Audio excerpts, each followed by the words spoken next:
छुअता वे बेरी बेरी लगावे रोज चोलिए मेरा लगावे रोज चोलिए मेरा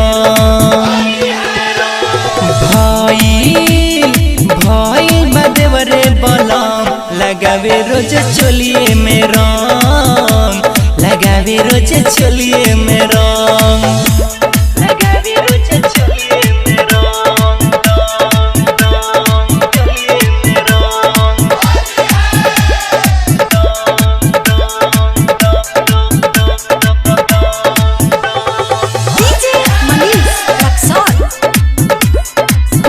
रिकॉर्डिंग स्टूडियो गोपालगंज।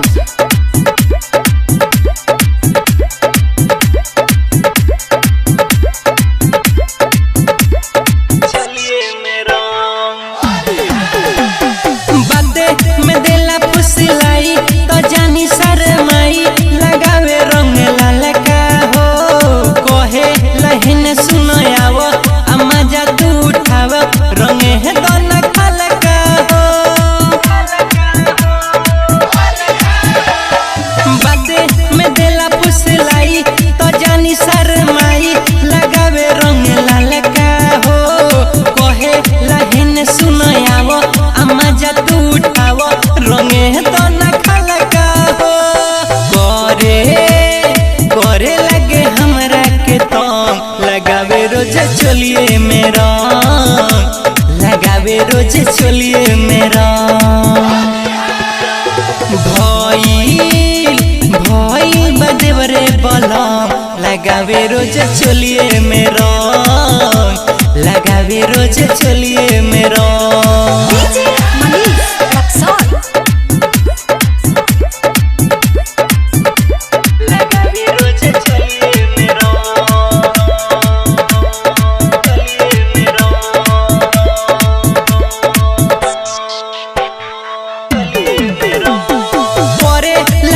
न लगे बड़ पति तो मन के मन है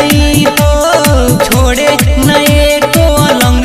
अब भर देला रंग पिचकारी से डराई हो करे लऊ दूर गति न लगे बड़ पति तो मन के मन है हो छोड़े न एको अलंग अब भर देला रंग पिचकारी से चंदन करेला पसंद लगावे रोज चोलिए मेरा लगावे रोज चोलिए मेरा भाई बदेवरे बलम लगावे रोज चोलिए मेरा